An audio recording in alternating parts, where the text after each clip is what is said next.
Non? Ah non, si. Attends, excuse-moi, non, faut que tu commences tout de suite, c'est ça. Bonjour à vous tous. Joie de vous retrouver. Paix à votre maison qui vous accueille et à tous ceux qui l'habitent. Oui, joie de vous retrouver. Et tout de suite, Rachel vous dit sa profonde tendresse.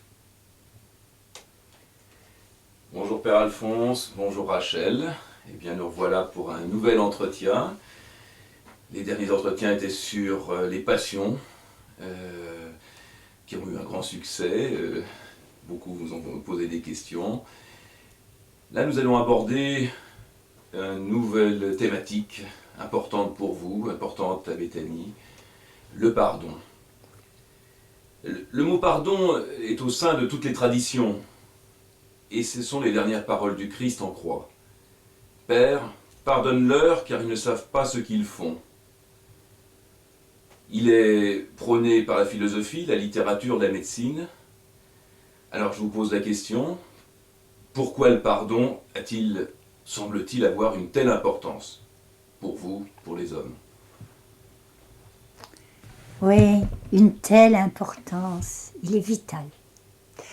Et disons tout de suite que le pardon est intimement lié à l'amour, à la paix, à la joie. Que le pardon, c'est notre vocation. Je crois qu'il faut revenir toujours à des choses simples. Une fois qu'elles sont inscrites en nous, tout va mieux. Dieu est amour.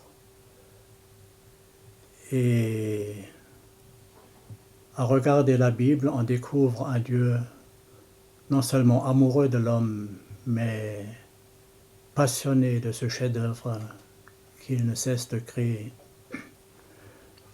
L'homme a trouvé moyen de se détourner de Dieu, de lui faire des scènes de ménage, celles qu'on trouve tout au long de la Bible, et Dieu constamment revient, n'a de cesse de retrouver sa bien-aimée, l'épouse qu'est l'humanité en chaque homme. Et donc on découvre que le pardon étant le don parfait, c'est Dieu lui-même. Ce sont les mœurs de Dieu, c'est son être là. Il brille, comme il dit lui-même, comme le soleil, sur les bons et les méchants. Donc le pardon n'apparaît pas dans la Bible comme une espèce de bonne conduite morale, c'est la vie comme telle. C'est la vie comme telle, elle aboutit à travers tous les visages du pardon dans la Bible, qui est sa trame profonde, à l'arrivée du Messie, qui est le visage même du pardon, qui s'inscrit alors dans l'histoire des hommes. L'exemple le plus merveilleux dans la première alliance, c'est le prophète Osée, qui a une femme qui est adultère. Et Dieu lui propose de reprendre cette femme, de lui pardonner sans aucune limite. Alors que la loi proposait de lapider quiconque est en état d'adultère. Et Dieu met à cette place la loi de l'amour, la loi du pardon, où l'autre, dans la stupéfaction, c'est ce qui est le cas de l'épouse du prophète Osée, dans la stupéfaction retrouve front et qualité dans les yeux de celui qu'il aime. Et le Christ, quand il viendra, il portera cette annonce prophétique jusqu'à son accomplissement. Comme tu l'as dit tout à l'heure, ce sont les dernières paroles de Jésus en croix. Père, pardonne-leur car ils ne savent pas ce qu'ils font. C'est-à-dire qu'il offre son amour illimité à ceux-là même qui sont en train de le crucifier. Et la première chose que Jésus fait une fois ressuscité, quand il rencontre les disciples, c'est de leur proposer le pardon. Recevez l'Esprit Saint, les péchés seront pardonnés à qui vous les pardonnerez. Donc, qu'est-ce que le pardon? On pourra y revenir tout à l'heure. Je crois que c'est une vie au-delà de la vie avec majuscule qui habite la vie existentielle de tous les jours. Il y a en nous une dimension non conditionnée, totalement gratuite, que la plupart des hommes ignorent ou ne cherchent pas. Je comprends à ce niveau théorique, pas théorique, mais ontologique du pardon. Mais moi, quand on me blesse, si je reçois une blessure de quelqu'un, si on me... il y a des choses graves qui peuvent arriver à l'homme, qui peuvent m'être arrivées, on peut me faire. Comment est-ce que je peux pardonner là, quel est le lien entre... et pourquoi je devrais pardonner quel est le lien avec Dieu dans ce contexte-là? Mais pourquoi? On va y venir. On va y venir. Bon. On ne va pas précipiter. Surtout pas. On ne va pas précipiter. Tu voulais d'abord encore... Ce qui est déjà important, c'est de ne pas confondre la personne avec ce qu'elle fait. Voilà. La personne, l'homme, ne se réduit pas à son faire. Donc on ne peut pas être d'accord avec ce qu'il fait tout le temps, si c'est criminel ou meurtrier, mais on ne va pas juger la personne. On ne peut pas porter atteinte à la personne. Oui, l'autre n'est pas ce qu'il a fait. Moi aussi, il n'y a pas que l'autre, il y a moi aussi. Je ne suis pas ce que j'ai fait. Et c'est pour ça on va bien mettre la lumière là-dessus. D'accord, mais qu'est-ce qui se passe si on refuse de pardonner? On va y arriver. Il faut d'abord voir, avant de dire qu'est-ce qui se passe si on refuse de pardonner, il faut d'abord voir qu'est-ce que c'est pardonner. Alors, voilà. Qu'est-ce que c'est pardonner? Voilà. Je reprends ma vieille parabole qu'on a déjà soulevée l'une ou l'autre fois, c'est que c'est le même rapport entre Dieu et l'homme qu'entre le ruisseau et la source. Si je demande au ruisseau pourquoi tu es là, il va me répondre c'est parce que je suis habité par la source. Il n'a son être, son devenir, sa liberté, sa joie de vivre que par la source qu'il habite partout, à travers tous les méandres jusqu'à la mer. L'homme c'est cela, il est habité par Dieu. Les pères utilisent l'image du feu dans le fer. Dieu est en nous comme le feu dans le fer. Et si l'homme se détache de Dieu, il perd sa source de vie. Il cesse d'être dans ce feu intérieur qui est son dynamisme de vie même. Et c'est exactement cela qui explique maintenant que l'homme soit en état d'exil. Il est loin de sa source de vie, il ne vit plus, il essaie de survivre à travers les subterfuges qu'il se donne lui-même. Mais la vie en tant que telle, que signifie le pardon, il l'a perdue. Et quel est son... Donc le pardon, ça permet de retrouver le lien avec Dieu, c'est ça? La source? Dieu, il est totalement relation parce qu'il est amour. L'amour est toujours relation, il est communion. On dit que Dieu est un en trois personnes. Le Père n'est Père qu'en engendrant le Fils. C'est l'acte d'engendrer le Fils qui le constitue Père. Il dit toi au Fils et toi à l'Esprit. Et ce toi est un anéantissement, on n'a pas de mots pour l'exprimer, c'est un anéantissement total du Père et du Fils et de l'Esprit. Une pauvreté totale, Un pauvreté. dépouillement. C'est la pauvreté en esprit. C'est vraiment la pauvreté. Dieu est le pauvre par excellence, il n'a pas d'avoir, c'est pour ça qu'il est totalement dans l'être, dans la liberté, dans la joie. C'est un dépouillement total que le Christ viendra montrer dans l'histoire en s'inscrivant en elle. Quand on voit par exemple la nudité de la crèche ou la nudité de la croix, cela exprime cette intériorité de Dieu, ce dépouillement dans la nudité, parce qu'il veut que nous soyons dans l'être, enracinés dans l'être, vivant à partir de là. Donc si Dieu est relation, est totalement relation, et qu'il vit en engendrant l'autre, et que l'homme est à son image, eh bien, c'est cela que nous avons à vivre. L'homme n'est homme qu'en étant par la communion à l'autre. Et quand il y a une relation entre deux êtres, c'est toujours dans le toi, dans l'extase vers l'autre, qu'on l'engendre à la meilleure dimension de lui-même. L'amour a la capacité de tirer de l'autre des dimensions qu'il ne connaissait pas. Et c'est cela qui est grandiose, qu'en sachant que, en étant d'une certaine façon dans une relation avec l'autre, je l'engendre à sa propre source, à sa destinée intérieure et à ce qu'il ne sait peut-être pas. Donc si je comprends bien, le pardon rétablit la relation. Et tout à fait, oui, il Plus faudra que ça revenir sur encore, on cela. va y venir, hein, c'est des étapes. Plus que ça, c'est vraiment... Le pardon, c'est une véritable renaissance pour nous et pour l'autre. Pour nous et pour l'autre. Il est important là de comprendre justement comme c'est pas un acte psychologique, il ne s'agit pas d'un coup Non. d'éponge sur le passé.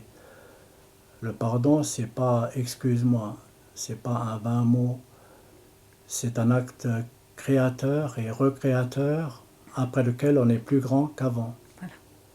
C'est une nouvelle histoire qui commence. On assume totalement le passé et il a la capacité en lui de se renouveler totalement par l'acte posé qui est un acte divin. Dieu seul est pardon, mais il nous le communique.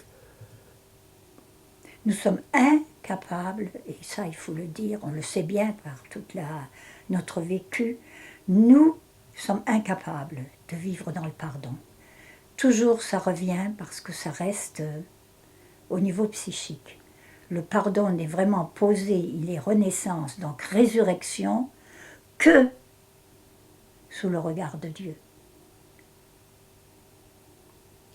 Seulement avec Dieu, par Dieu. C'est impossible autrement. Sinon, il reste au niveau des excuses.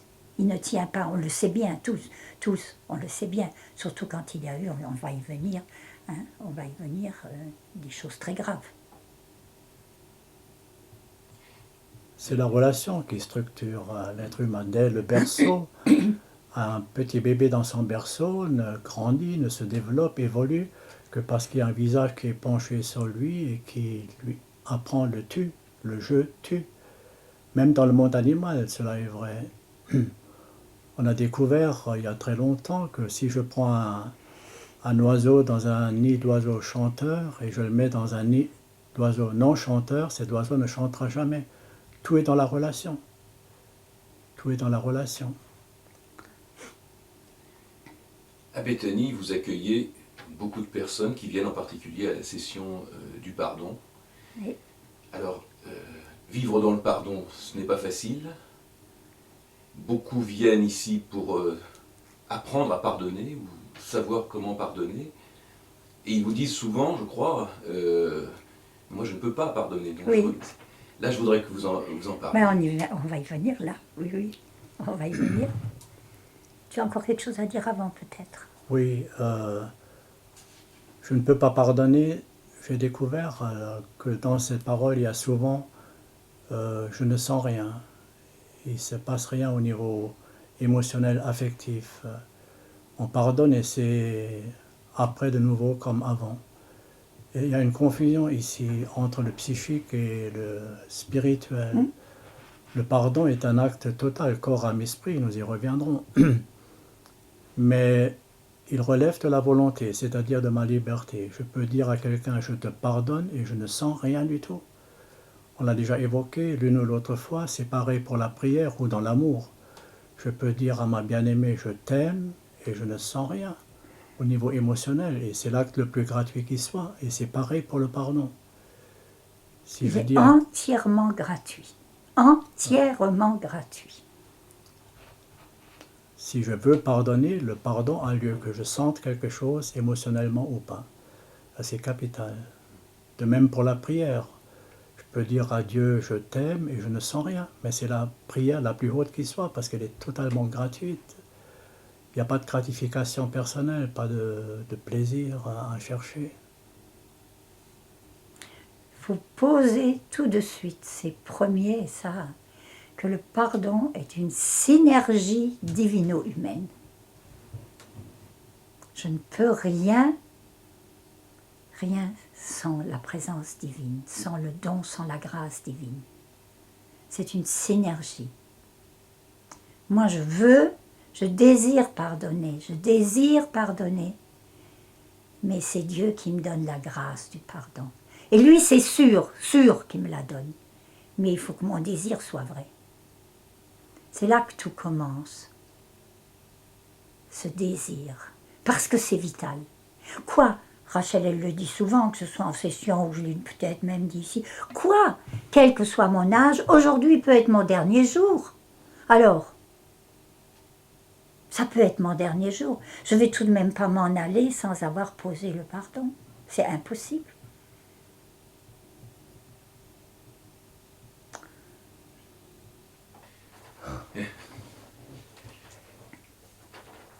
Donc, Père Alphonse, Rachel, essayez de définir un peu plus qu'est-ce que le pardon. Qu'on comprenne bien, quand on parle du pardon, finalement, on ne sait pas ce que c'est, on sait pas à qui ça s'adresse. Qu'est-ce que le pardon? Voilà, tout à fait. Alors il faut bien faire attention. Le pardon contient l'offense du côté humain, parce que d'abord Dieu, bien sûr, Père Alphonse en a déjà parlé. Il contient l'offense, l'offenseur, l'offensé. Et quand je parle offenseur, offensé, il y a moi, dans le contenu de la vie, parfois offenseur, parfois offensé. Il y a les deux. Hein. Il n'y a pas d'un côté seulement un offenseur et de l'autre côté seulement un offensé. Hein. Nous portons en nous les deux mouvements. Mais d'abord, l'offense. Parce que si on parle offenseur, offensé, ça y est, on met un nom, on met un visage. Et à ce moment-là, on ne va pas au fond. On ne va pas au fond. D'abord, regardez l'offense. Alors on va dire, qu'est-ce que c'est l'offense? L'offense, c'est une énergie. C'est une puissance contraire à la vie. Et elle est contenue, nous le savons bien, parfois dans un regard, parfois dans un geste, dans un acte qui touche à la dignité humaine, pas à l'ego, à la dignité humaine. C'est un acte, donc une parole, un geste qui me détruit, qui touche à ma dignité. Et aussi longtemps que je me voile la face, je me détruis. Je détruis l'autre et il n'y a pas de... À ce moment-là, le mot arrive, il n'y a pas de pardon possible. Alors, l'offense. Donc, si je veux entrer, si je décide d'aller sur le chemin du pardon, qu'est-ce qui est arrivé? Arrêtons de nous voiler la face. Qu'est-ce qui est arrivé? Qu'est-ce qui m'est arrivé? Avant de dire « il m'a fait ceci » ou « moi j'ai fait cela », qu'est-ce qui m'est arrivé? Premièrement. Petit point, bien sûr, nous n'allons pas là, nous n'écrivons pas un livre, nous ne lisons pas un livre et nous ne donnons pas une session. Nous essayons simplement de mettre une lumière sur le pardon. Parce que nous l'avons dit dès le début, c'est vital. Nous savons bien que si nous ne pardonnons pas, nous tombons malades. Nous tombons malades. Que de maladies sous le refus de pardonner.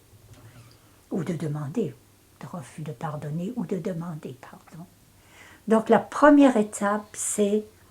J'aime pas, moi, personnellement, le mot « accepter » ce qui est arrivé. Je l'aime pas, ce mot-là, il n'est pas dans mon vocabulaire. Je préfère le mot « assumer ». Oui, il est arrivé ceci. Il est arrivé cela. Je le nomme sous le regard de Dieu. Je le nomme Et, Seigneur, donne-moi la grâce d'assumer. Ça, c'est la première étape. Tu veux là-dessus Bon, en fait, il y a les 3 étapes qui deviennent une attitude quand elles sont exercées ponctuellement à longueur de journée. Ça devient peu à peu une attitude de vie. Mais les 3 étapes à respecter en faisant ces gammes, c'est de d'abord reconnaître le fait, le voir, non pas l'analyser, simplement le regarder, un regard de contemplation, de synthèse, au lieu de refouler comme nous faisons constamment, on se voile la face et on se cache la réalité, de la regarder tout simplement. Ça peut prendre du temps. Et une fois qu'on a fait le tour de la question par un regard de simplicité, il y a la deuxième étape qui est d'assumer pleinement la chose qu'on a vue, de l'assumer, de devenir oui tout entier. Oui, cela est arrivé. Cela est. Cela est. Et puis viendra la troisième étape, une fois que la deuxième est pleinement assumée, qui est d'effectuer le pardon lui-même.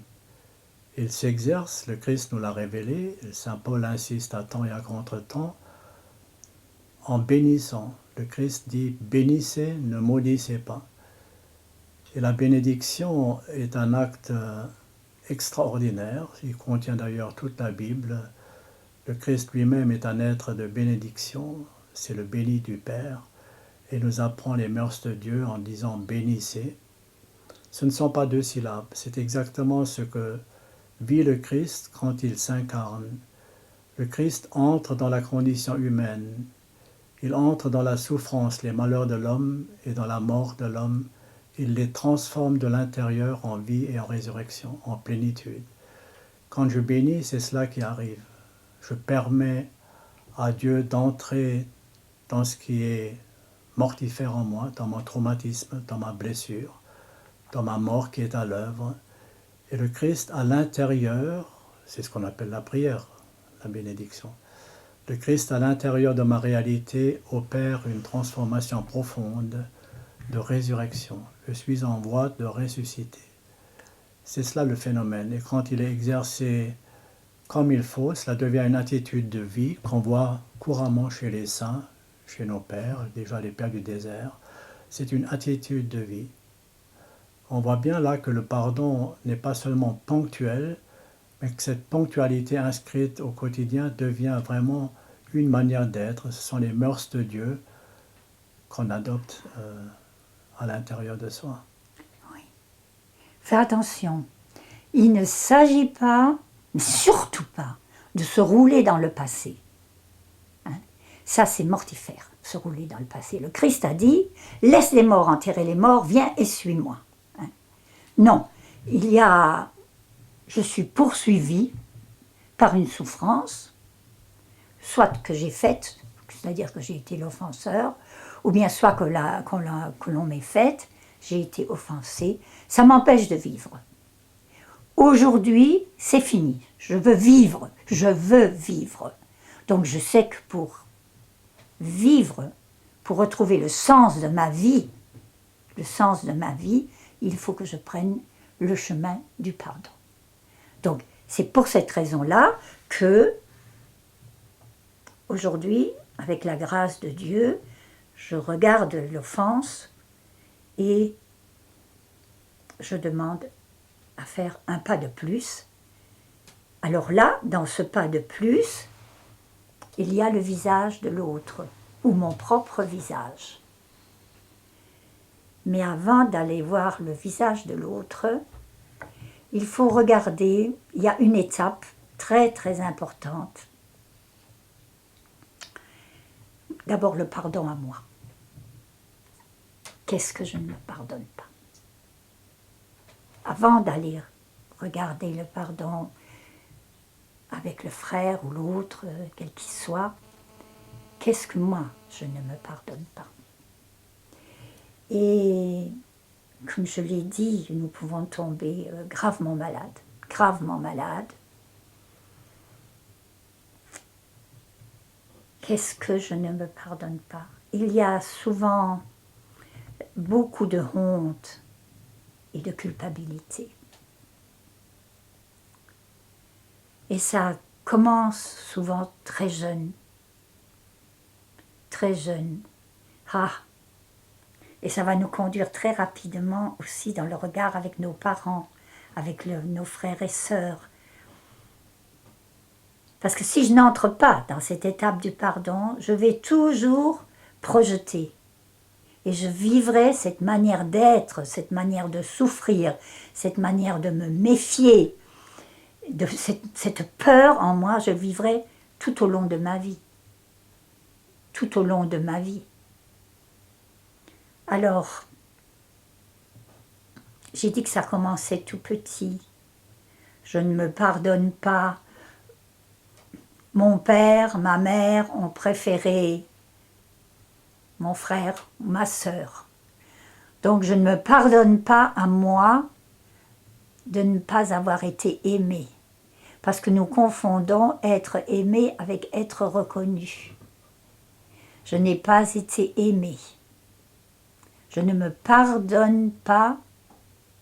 Ou alors, ça y est, je n'existe pas. Si je n'ai pas été aimée par mon père, par ma mère, je n'existe pas. Parce que tout commence là. Et puis aussi, alors on peut aller loin comme ça. Certains, je ne me pardonne pas mon corps. Certains ne se pardonnent pas leur sexualité. Ça arrive aussi que tout petit, j'ai entendu papa, vous voyez déjà les pardons qui se posent. Hein, j'ai entendu dire oui, j'attendais, je ne sais pas s'ils le font encore maintenant, mais j'attendais un fils, un garçon, et tu es une fille. Ou j'attendais une fille, et tu es un garçon. Donc je ne me pardonne pas ma sexualité. C'est déjà une identité brisée. Et pardonnez-moi de vous dire ça, cette identité brisée-là peut me conduire à l'homosexualité. Je ne sais plus qui je suis. Parce que je n'assume pas, voilà, je n'assume pas d'être née fille ou d'être née garçon. Ensuite, je n'ai pas réussi mes études. Petit point, hein, je mets une lumière. Petit point, je n'ai pas réussi mes études. Donc je suis impuissant. Je suis impuissante. Je ne vaux rien.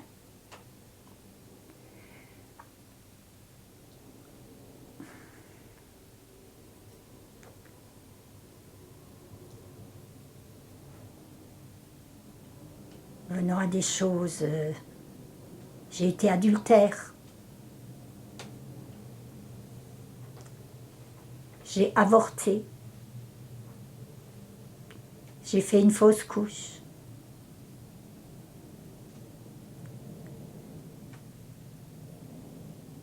Mon mari m'a trompée.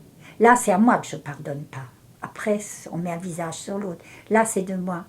Mon mari m'a trompée ou ma femme m'a trompée. Quelque part en moi, je ne me le pardonne pas. Et puis, tu peux peut-être ajouter sur le non-pardon à soi-même. Bon, finalement, ça concerne toute la vie, toute notre manière d'être, Oui. D'être là au monde. Et c'est un repli sur soi, un vrai repli sur soi. Tu as évoqué tout à l'heure le problème de l'ego, c'est vraiment un repliement sur soi, une égocentration d'où viennent finalement tous nos malheurs. Je crois que le seul malheur de l'homme, c'est d'être possédé par soi-même. Et l'ego est toujours en rapport de force avec soi, avec l'autre, avec Dieu, avec l'environnement, avec l'événement. Il est toujours en état de régression, il ne vit que par le passé ou l'avenir, il n'est jamais dans la conscience pleine de l'instant, de la vie en tant que telle. Et être possédé par cette réalité-là, c'est vraiment une possession des profondeurs qui nous met dans une inauthenticité tout à fait fondamentale où toutes choses sont rapportées à soi. C'est un état, oui, maladif, ce m'as-tu-vu constant, besoin pathologique d'être reconnu et qui alors voue la haine à celui qui ne le fait pas, ne répond pas à cette attente.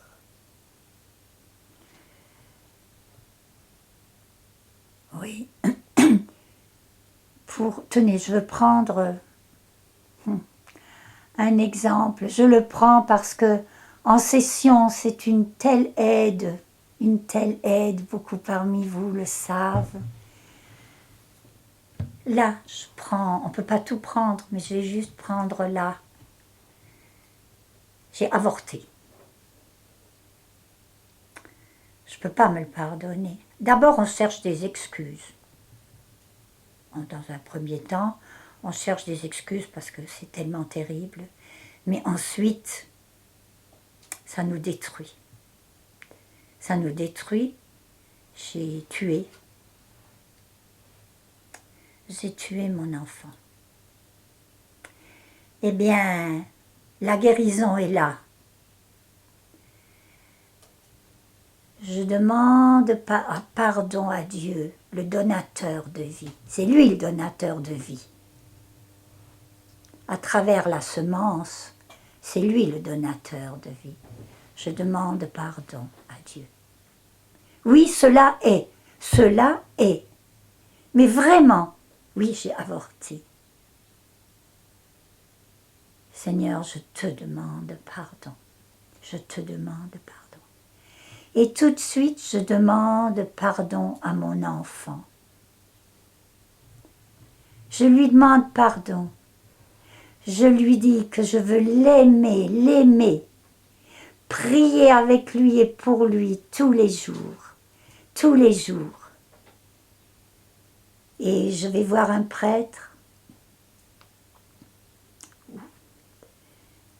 et je demande le pardon divin. Parce que quand je demande le pardon, le prêtre, quand il m'impose les mains, c'est Dieu qui me pardonne à travers les mains du prêtre. Et alors, qu'est-ce qui se passe? Je n'ai plus avorté. Non, je n'ai plus avorté. J'ai un enfant vivant en route dans le monde céleste et qui maintenant se réjouit. Je lui donne un nom aussi. Je demande au Seigneur, pardon, ça c'est l'émotion. Ça en fait partie. C'est l'émotion. Je demande au Seigneur, oui, de baptiser mon enfant. Je mets mon enfant dans les bras de Marie, la mère de nous tous. Alors, il fait le chemin dans la joie et je l'accompagne. Et c'est fini, je ne reviens plus jamais en arrière. Il n'y a plus d'avortement. Mon enfant est vivant. Et puis pour beaucoup d'autres choses. Mais là, j'ai pris un exemple de taille, parce que combien de fois après, d'ailleurs, de rien que quand vous êtes à Béthanie déjà, mon Dieu, vous allez demander au Père Alphonse le pardon des... Et il y avait un jour une dame, oh, elle était âgée déjà, et tout d'un coup, elle a éclaté en sanglots, et elle a dit, ça m'est arrivé 3 fois. Et maintenant, oui, elle avait 70 ans, tu te rappelles? Elle a dit son âge, tu te souviens, Alphonse? Elle avait 70 ans. Et elle a dit, maintenant, je vais pouvoir, moi, mourir en paix. Et très peu de temps après, un de ses fils nous a envoyé, parce qu'elle l'a dit à la maison, à ses enfants, qu'ils avaient un frère, une sœur au ciel. Et ben, il nous a dit, voilà, maintenant, maman, elle est partie, elle aussi, et elle est partie en paix. Hein? Elle est partie en paix. Pour dire ce que c'est que j'assume, et lorsque j'assume, mais quoi qu'il me soit arrivé, à ce moment-là, Mais ça, c'est pour le pardon. Alors, venons-y. Venons-y. L'inceste. L'inceste. Et les viols. Et les viols. Et voilà. Qu'est-ce que j'en fais? Qu'est-ce que j'en fais? Est-ce que je vais vivre toujours avec cette offense et me détruire, faire un cancer, faire une affaire pulmonaire, et puis, ou bien demander au Seigneur la grâce du pardon. Mais d'abord, moi, assumer. J'ai parlé de l'offense d'abord. Ensuite, je vais pouvoir me tourner. Si vraiment j'assume l'offense, alors je vais pouvoir me tourner vers l'autre, c'est-à-dire vers celui qui m'a offensé, ou bien vers celui, quand je dis celui, c'est celui ou celle que j'ai offensé. Mais si je n'assume pas l'offense, je ne peux rien accepter, c'est impossible. C'est impossible. À ce moment-là, on arrive...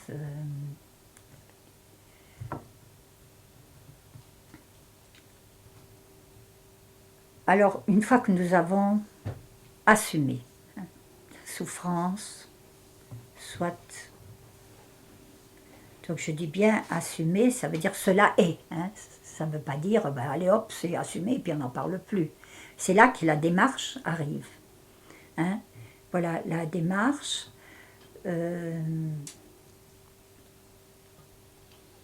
j'ai fait souffrir quelqu'un. J'ai fait souffrir quelqu'un.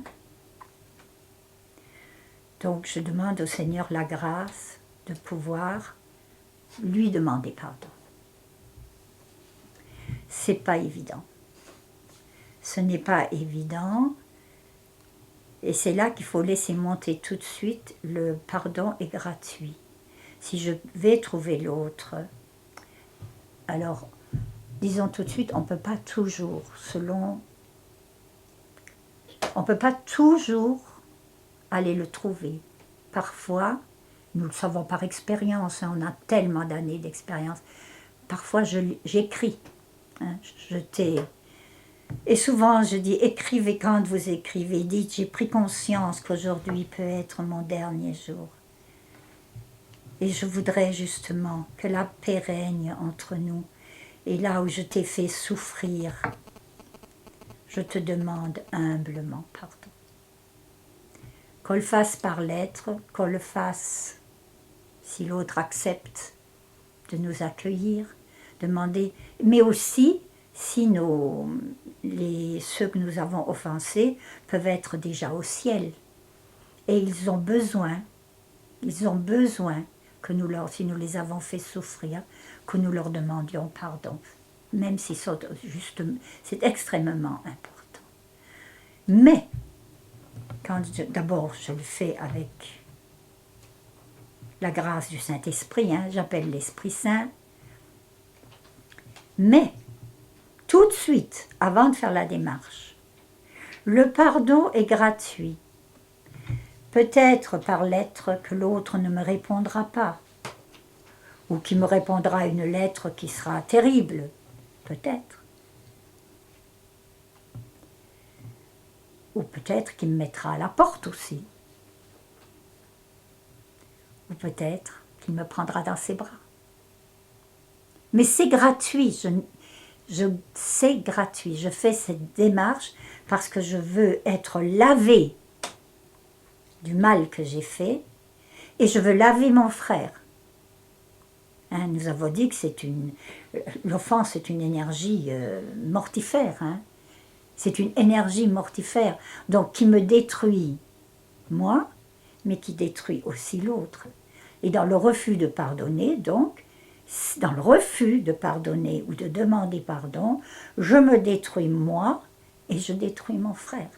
Mais plus que ça, je détruis le cosmos tout entier, ça va extrêmement loin, parce que le refus de demander pardon ou le refus de pardonner fait monter en moi, me fait vivre dans la colère, dans la jalousie, dans la haine.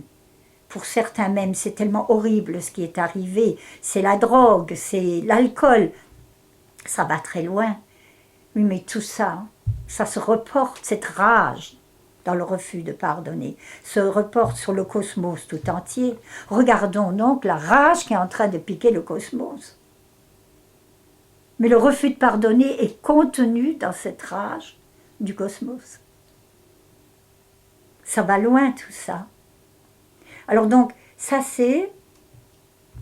Et bon, et puis... Excuse-moi de t'interrompre, Oh oui. Rachel. Oh oui. Là, je comprends les conséquences du refus de pardonner qui vont même jusqu'à un niveau cosmique, puisque tu dis que ce que l'on fait, c'est l'effet papillon quasiment. Mais moi, il y a des gens quand même qui disent « je n'arrive pas à pardonner Oui. ». Donc ils voudraient bien, tu vois, ils ne refusent pas. Oui.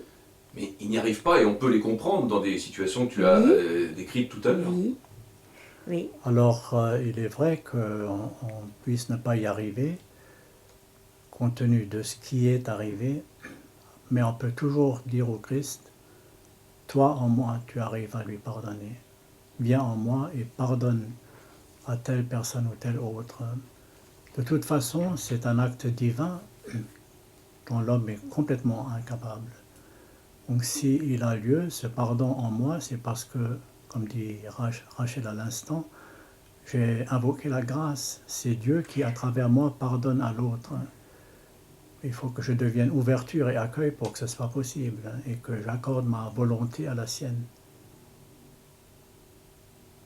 Et puis il faut faire attention, hein, justement avec l'offense et la démarche du pardon, jamais je ne peux être complice de l'injustice. Le Seigneur a dit, rendez à César ce qui est à César et à Dieu ce qui est à Dieu. Je ne peux pas être complice de l'injustice, ça non. Ça non. Mais, or encore, je vais donner un exemple, beaucoup parmi vous le savent, mais je crois que ça vaut la peine aussi. Quand ça nous touche nous-mêmes, il y a... La vérité est là. Là, beaucoup parmi vous le savent, mes racines sont juives, et je suis donc juive comme Jésus dans son incarnation. Je ne renie pas mes racines, loin de là. J'ai fait un cancer du sein parce que je culpabilisais. Le 3/4 de ma famille a été déporté et brûlé à Auschwitz. Et moi, je culpabilisais depuis très jeune de n'avoir pas été brûlée moi aussi. Eux, ils avaient été brûlés et pas moi.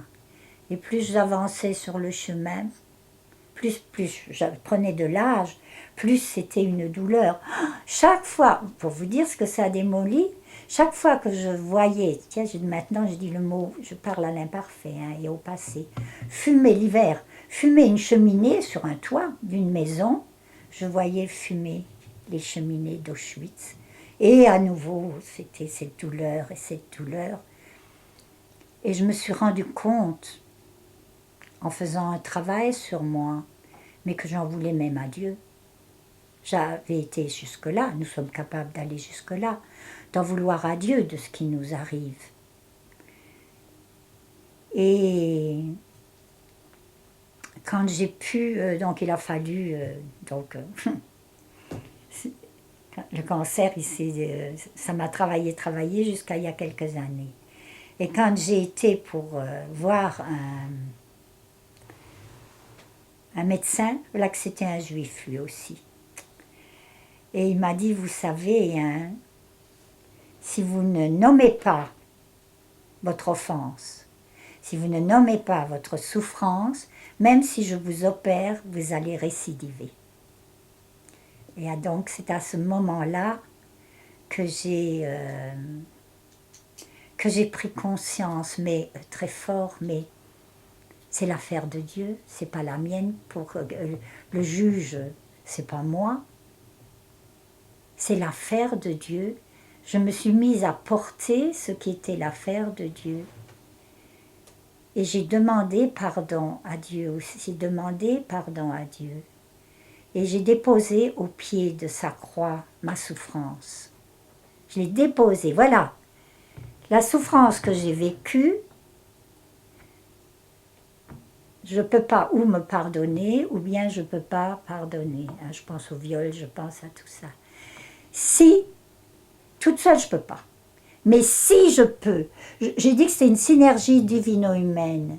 Je peux, si je vais vers le Seigneur, et je lui dis, voilà, j'ai vécu ça, j'ai vécu cette horreur, j'ai vécu cette souffrance, j'ai vécu, je la dépose au pied de ta croix. Il a dit, venez à moi.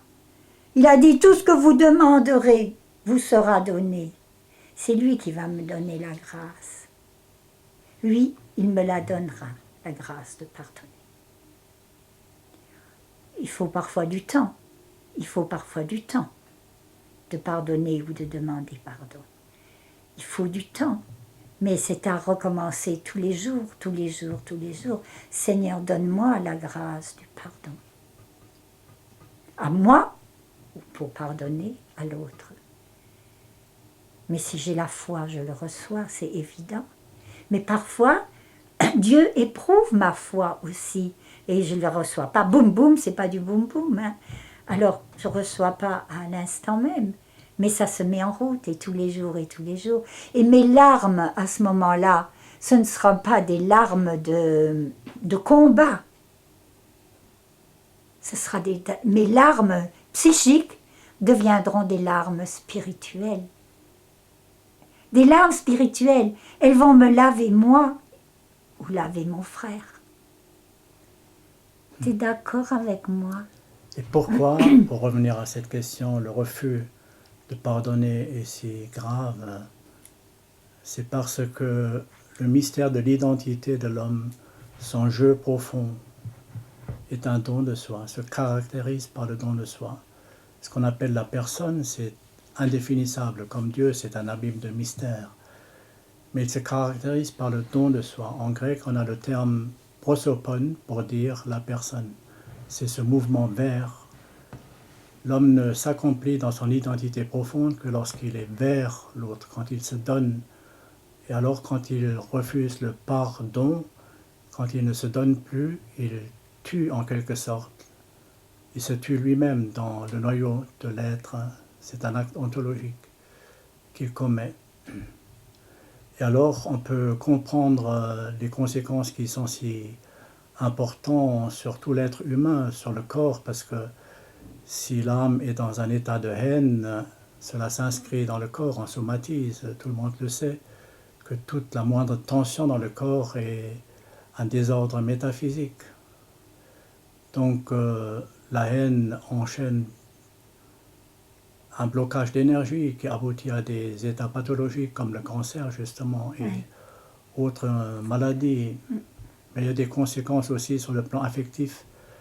Et la volonté est touchée profondément parce que la haine entraîne une incapacité d'aimer. Quand on en veut à quelqu'un, cette attitude est transportée dans toutes les relations. Il ne faut pas croire qu'on en veut à un tel seulement. Ça se transporte dans toutes les attitudes, dans toute une manière d'être, dans son rapport à l'autre, mais aussi son rapport à l'événement, à la vie elle-même. Et puis il y a des conséquences sur, bien sûr, l'intelligence qui s'enténèbre, comme disent nos anciens pères. Elle devient ténébreuse, on élabore des discours moraux pour se justifier. Et c'est tout l'homme qui est en captation, en quelque sorte. Oui. Et là, on peut approfondir là tout de suite et mettre des noms pour l'offenseur. On peut mettre des noms. Et bon, on a commencé par déjà moi, hein, l'offense, le pardon. Donc, l'acceptation assumée. Mais ensuite, il faut se retourner du côté des parents.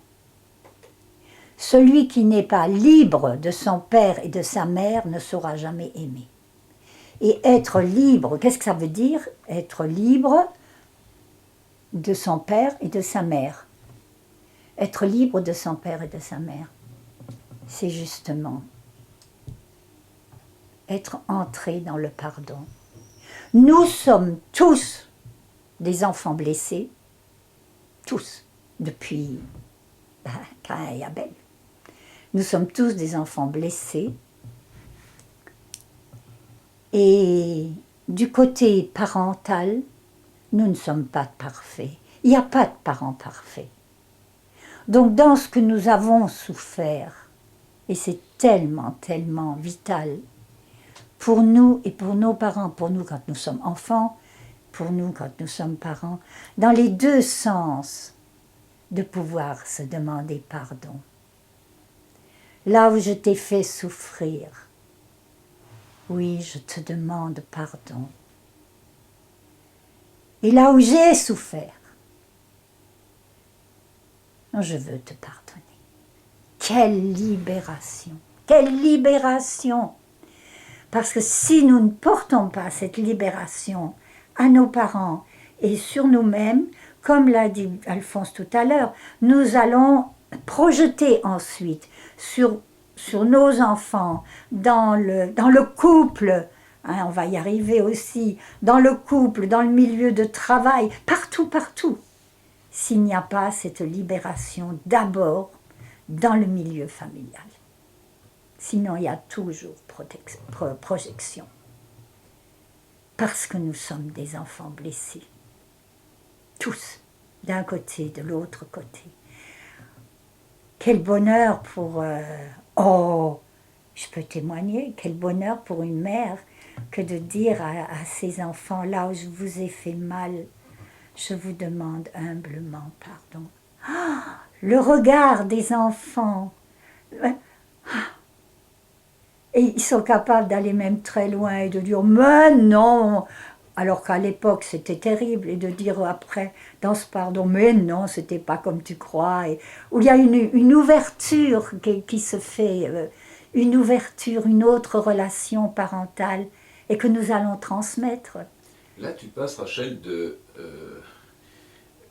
l'offensé à l'offenseur, quelque part. Oui. Alors, sur l'offenseur, est-ce qu'on pourrait aller un peu plus loin? Quand on est dans l'état d'offenseur. Ben justement, là où je t'ai fait mal, c'est là, oui. Là où je t'ai fait mal, je te demande humblement pardon. Mais d'abord, assumer que j'ai fait... Voilà, on revient à nouveau à l'offense. Chaque fois, hein, on revient à l'offense. Là où j'ai fait mal, je veux humblement demander pardon. Parfois, on peut réparer matériellement, mais pas toujours. On ne peut pas toujours. Hein? Mais il faut que le pardon soit posé. Je t'ai fait souffrir. Je t'ai fait souffrir et humblement, je te demande pardon. Mais ensuite, je me retrouve du côté de l'autre devant la gratuité, le refus ou non de pardonner. Nous sommes responsables de notre attitude. Oui. Chacun est responsable de son attitude, pas de celle de l'autre. Quelle que soit l'attitude de l'autre, même s'il me donne une gifle, ça n'a aucune importance. L'acte est gratuit, je vais poser l'acte du pardon, quelle que soit l'attitude de l'autre. C'est ça qui est important. Mon pardon n'est pas dépendant de l'attitude de l'autre, quoi qu'il fasse. C'est parfois terrible, hein, je pense. C'est parfois terrible. Et pourtant, nous avons vécu ça, où des gens ont été offensés, et où l'offenseur a demandé pardon pour des choses terribles, hein, des viols, des choses terribles, le sida, et où l'autre a entendu. Mais même si l'autre n'entend pas ma voix, le Seigneur va continuer à faire le travail. Il va continuer, lui. Hein, il y a sa présence, il le dit d'ailleurs. Hein, venez à moi, et tout ce que vous demanderez en mon nom. Tu as abordé très rapidement le couple, donc le pardon dans le couple. Oui, Ça me semble très très important. Hein. Aujourd'hui, c'est quand même une des bases de la relation entre deux personnes. C'est Voilà. le pain quotidien du couple. Hein. On ne peut pas C'est impossible autrement. faire un chemin à deux s'il n'y a pas ce pain quotidien du pardon. Pardon. Et à l'inverse, le jugement, dont on a tant de facilité à l'émettre, hein, il mine toute relation, toute communauté, qu'elle soit conjugale ou plus large, ou l'Église. Il n'y a pas de communauté qui résiste à long Non. terme au jugement. Non. Mais il faut faire attention. Le pardon n'est pas excuse-moi, surtout dans le couple. Il faut faire drôlement attention, hein, dans le couple ou avec les enfants aussi. Excuse-moi, et puis 2 minutes après, l'autre redit la même chose et on se bat à nouveau de la même façon. Hein. C'est-à-dire que ça va demander, bon là on parle du couple, donc on va rester dans le couple, mais ça va s'élargir partout. Hein. Ça demande un travail sur soi-même. Et dans le couple, il y a donc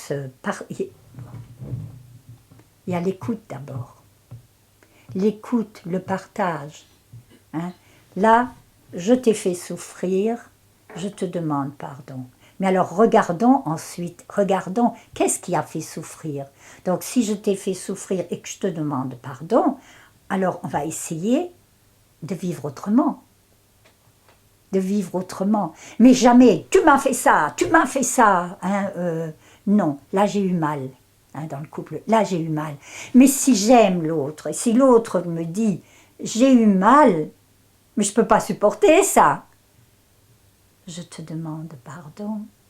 Dis-moi où tu as eu mal et comment on peut faire justement pour que cela ne se reproduise pas. Hein, ça demande vraiment, sinon c'est pas un pardon. Sinon, si ça ne change rien dans notre manière d'être, dans notre manière de faire, ce n'est qu'une excuse. Et à ce moment-là, c'est l'ego et ça recommence.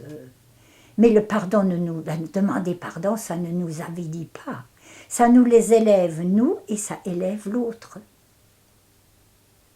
C'est ce que j'ai dit, hein, c'est amour et pardon, c'est la même racine. C'est la même racine exactement. Amour et pardon. Les deux viennent puisque le Christ a dit Père, pardonne-leur. C'est un don de Dieu, le pardon. Mais il faut aussi que moi je sois vrai, en vérité. Que voilà, bienheureux les pauvres en esprit. Il faut que les deux soient vrais en vérité, parce que je me suis déjà vu dans le cadre du couple Oui. demander pardon, et vraiment humblement, mais l'autre finalement, je l'avais mis dans une telle situation qu'elle ne pouvait pas en écoute, et après elle était en écoute, et moi je ne l'étais plus parce qu'elle n'était pas assez rapide. Elle ne m'avait pas pardonné tout de suite. Voilà. Non. Ça montre bien que le pardon est aussi un processus. Voilà. On met en route un processus de croissance. Oui. Ou de décroissance, si c'est l'inverse, comme tu le dis. Mais c'est un processus de guérison.